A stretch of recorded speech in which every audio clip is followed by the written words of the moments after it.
kasih pemirsa Anda kembali bersama kami di One on One. Pak Budi, di zaman Pak Budi ini ada revisi Undang-Undang Kesehatan. Ini juga jadi kontroversi di kalangan internal pelaku dunia kesehatan sendiri.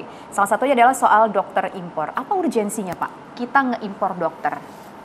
Jadi waktu suruh transformasi sistem kesehatan nasional, kita buat kan strateginya.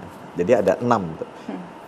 Transformasi layanan primer, puskesmas posyandu, yang kedua transformasi layanan sekunder, rumah sakit, yang ketiga transformasi sistem ketahanan kesehatan, vaksin, alkes, obat-obatan, yang keempat transformasi sistem pembiayaan kesehatan, ini yang keuangannya, pembiayaannya, kelima transformasi SDM kesehatan, nah ini yang ada dokter asing, yang keenam transformasi teknologi kesehatan, ada information technology, bioteknologi.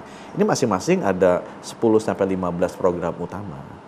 Memang yang paling ramai yang masuk ke Twitter, ke WA Group itu yang transformasi SDM kesehatan. Karena ini yang menyentuh tenaga kesehatan ya, terutama dokter. Itu sebabnya ramai. Tapi sebenarnya ada 100-an program yang dijalankan. Nah, salah satu programnya adalah kecukupan dokter. Karena dokter di Indonesia itu rankingnya sama Yemen dan Tonga. Google aja. Jadi berapa sih jumlah dokter per populasi Indonesia tuh? Saya jadi Menkes malu karena rankingnya sama Yemen, Tonga gitu kan. Bangladesh, Timur aja di atas, Filipina di atas. Jadi kita sangat kekurangan. Itu dokter umum atau dokter spesialis? Dokter umum, apalagi dokter spesialis. Dokter umum aja udah kekurangan, apalagi dokter spesialis. Nah saya bingung, karena semua orang bilang, oh kita kekurangan 1/1000 itu rata-rata lower middle income country. Indonesia tuh 0,6-0,7/1000. Rata-rata dunia 1,76/1000. Dan kita kalau 1/1000 mau naik 1, itu kan butuhnya 280.000 dokter kan, kita 280 juta. Jadi kita kurangan 140.000 dokter, kapasitas per tahun cuma 12.000. Gapnya ada 140.000. Jadi saya bingung kan, kurang. Begitu saya tambah dong, saya baru tahu bahwa di moratorium FK itu nggak boleh tambah. Saya jadi bingung kan, ini gimana ngitungnya dulu. Nah itu saya buka. Kenapa sih nggak boleh nambah Pak, sebelum kita bahas ke dokter? Kenapa nggak boleh nambah? Apakah ini ada kaitannya dengan bisnis atau gimana? Yang Bapak tangkap sebagai seorang Menteri Kesehatan? Ya, sebagai orang bekas bankir ya. Ya orang ekonomi kalau supply jauh di bawah demand, ya harganya tinggi sih. Oke, hukum permintaan dan penawaran. Oke, sekarang kita lanjut lagi Pak, ke persoalan dokter tadi Pak. Jadi kita sangat kekurangan dokter. Dan kekurangan dokter ini dikonfirm. Saya konfirm, lihat puskesmas. Kita udah mau 80 tahun merdeka, puskesmas kita tuh sampai sekarang mungkin 400-500 tuh nggak ada dokternya. 5.000 nggak ada dokter gigi, ya ada 10.000. Kalau kita naik ke rumah sakit itu, rumah sakit ada standar dokternya tuh, butuh 7 dokter spesialis dasar. Mungkin dari 514 kabupaten kota yang lengkap mungkin di bawah setengah. Jadi udah habis-habisan kekurangannya. Kita punya misalnya serangan jantung sama stroke. Itu butuh alat yang namanya cath lab untuk intervensi. 514 kabupaten kota yang punya bisa nangani cuma 44. Jadi semuanya udah kurang sekali. Itu sebabnya kita adakan. Nah, dokter asing waktu itu spesifik itu untuk anak. Jadi anak kita itu 12.000, 4,8 juta. Indonesia banyak banget. Satu Singapura. Setiap tahun satu Singapura kita nambah bayi, gitu kan. Dari situ 1/100, 48.000 punya kelainan jantung bawaan.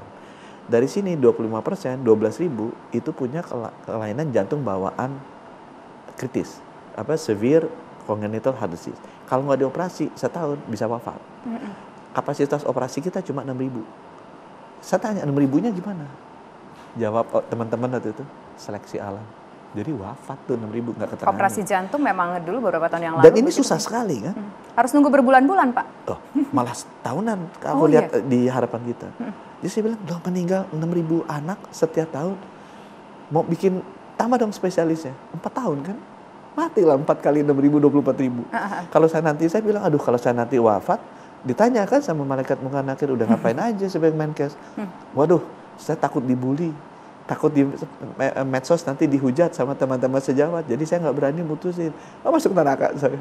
Saya mendingan datengin dokter asing, datengin dokter asing supaya bisa membantu mengobati mereka. Jadi sebenarnya nanti akan kita impor dokternya dokter apa kriterianya? Apakah dokter umum atau mungkin dokter spesialis? Kita hanya dokter spesialis yang dibutuhkan. Dan ini kan semua dokter spesialis ini kan di dunia juga nggak banyak, jadi harusnya nggak usah khawatir lah teman-teman. Dan juga ini masukan mereka nggak seumur hidup di sini, mereka masukan sementara. Mereka juga bisa menularkan cara mereka Transfer bekerja. knowledge-nya. Kemarin kita coba sih dari Arab, kita undang bawa ke Medan. Wah itu bisa ngobat bedah jantung anak banyak, bisa bedah jantung dewasa juga yang teknik-tekniknya kita jarang sekali nggak pernah lakukan di Adam Malik. Itu akhirnya bisa lakukan dengan mereka. Kita bisa belajar juga. Nah itu dokter yang sudah masuk baru dari Arab Saudi aja Pak, atau mungkin sudah ada dari beberapa negara lain? Totalnya udah berapa dokter impor yang datang Pak? Saya nggak hafal angkanya ya, tapi beberapa izin sudah kita berikan sih.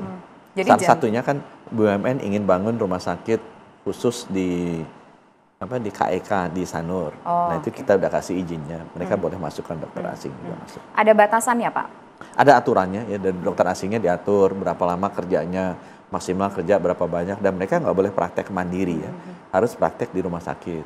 Dan pada saat praktek mereka harus didampingi oleh dokter Indonesia supaya terjadi transfer teknologi. Pak, kebijakan Bapak ini kan tadi berpikir mau jadi Menteri Kesehatan karena sudah banyak tabungan di dunia, saya pengen punya tabungan di akhirat, jadi ingin melakukan reformasi, ingin melakukan restrukturisasi mungkin secara besar-besaran dengan berbagai macam kebijakan yang ada ketika jadi Menkes. Tapi kebijakan Bapak ini kabarnya bikin Bapak nggak cocok sama IDI ya Pak ya?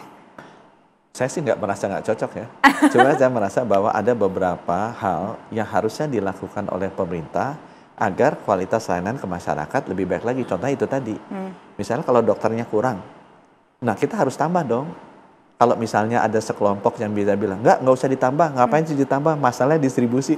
Saya kan garuk-garuk kepala, gimana caranya masalah distribusi udah jelas kurang dari setengahnya. Tapi gitu. itu distribusikan di rumah sakit besar ya Pak ya? Nggak, maksudnya kita ada yang bilang masalah kita bukan masalah kekurangan dokter, masalah distribusinya terlalu banyak di Jakarta. Nah, aku bilang, nah yang ada cuma setengah dari yang dibutuhkan, kita mau distribusi apapun, minta malaikat distribusi juga tetap aja kurang, gitu kan? Nah hal-hal seperti itu yang mungkin ada orang yang nggak suka ya, karena tadi kan ada prinsip supply demand tadi. Tapi gini deh, soal dunia kesehatan kita sampai saat ini mungkin kita masih melihat banyak bahwa negeri tetangga aja Malaysia punya Penang, itu banyak orang Indonesia yang berobat ke sana. Alasannya lebih murah dan di situ katanya dokternya bagus-bagus. Apakah itu juga jadi kayak alasan ataupun latar belakang untuk mengimpor dokter, Pak?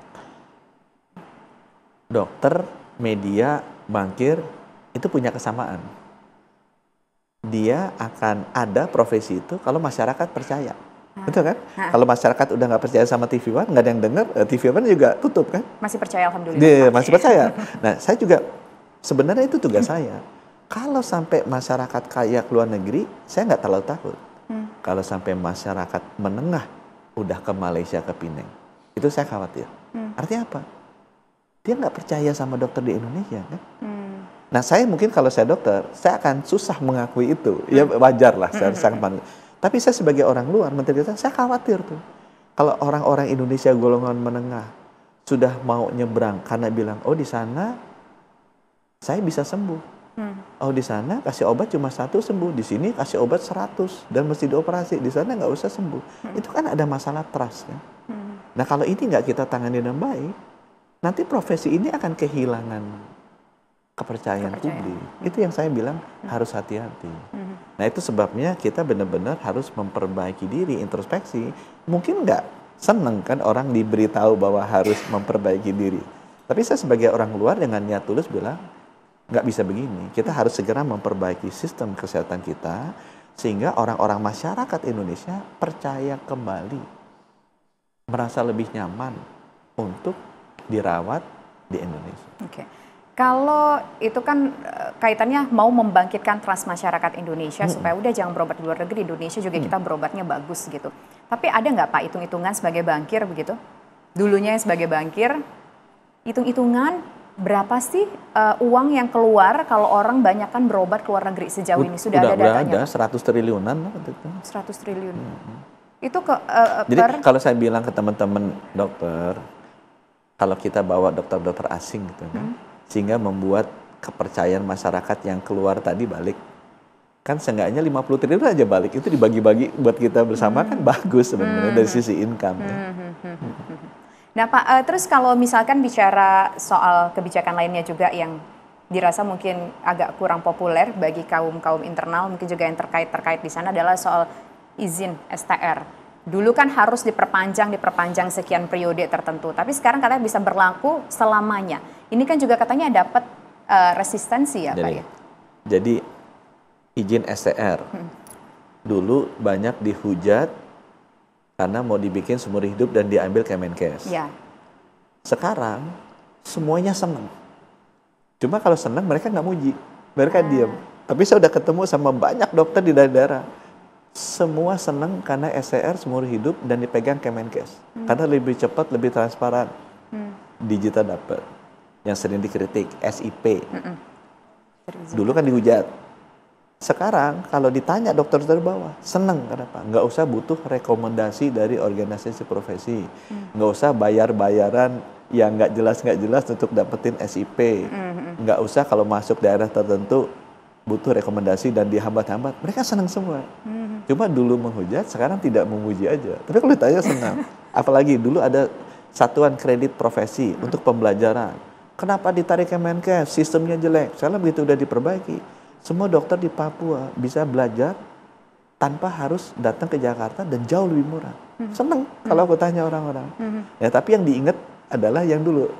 Sekarang kita mau merubah kolegium. Nah, itu sekarang lagi dihujat lagi. Tapi kalau saya bilang, kita melakukannya nggak ada konflik of interest kok. Saya ingin melakukannya demi kepentingan masyarakat. Tapi saya bilang juga ke teman-teman bahwa tenaga kesehatan, tenaga medis, saya direkrut Pak Jokowi itu yang milih 280 juta loh. Jadi mohon maaf, kalau saya ada pertimbangan misalnya 280.000 ini tenaga medis sama 280 juta masyarakat, saya akan cite kepentingannya ke 280 juta. Jadi mungkin yang 280.000 agak merasa kurang senang, mohon maaf. Karena saya terpaksa memihak ke yang 280 juta. Jadi sebenarnya dokter sendiri, kecuali dalam tanda kutip organisasi kedokteran, ini seneng ya sama kebijakan yang Bapak buat ya? Nggak ada Mbak Tisa itu. bisa tanya, mana STR seumur hidup ya seneng semua. Karena nggak perlu ngurus bolak-balik ya Pak ya? Nggak bolak-balik, nggak urus bayarnya juga cuma sekali aja seumur hidup. Ya seneng dan cepat, ngurusnya langsung digital kayak QR code. SIP juga surat izin praktek, satuan kredit profesi buat pendidikan yang juga dulu mesti dikumpulin, mesti bayar sampai puluhan juta, ratusan juta, sekarang jauh lebih murah. Oke, nah selanjutnya kalau masalah dokter, no issue. Ada rencana untuk impor dokter yang tadi sudah disampaikan pemirsa, apa pertimbangannya? Kemudian juga soal STR ini sudah terjawab. Tapi satu lagi nih Pak, soal katanya harga, saya baca sebuah artikel, harga obat di Indonesia itu sangat mahal, 5 atau 6 kali lipat dibandingkan dengan negara katakanlah misalkan India. Bagaimana tanggapan Bapak sebagai Menteri Kesehatan? Tapi nanti dulu dijawab saja dari berikut pemirsa, kami kembali sesaat lagi.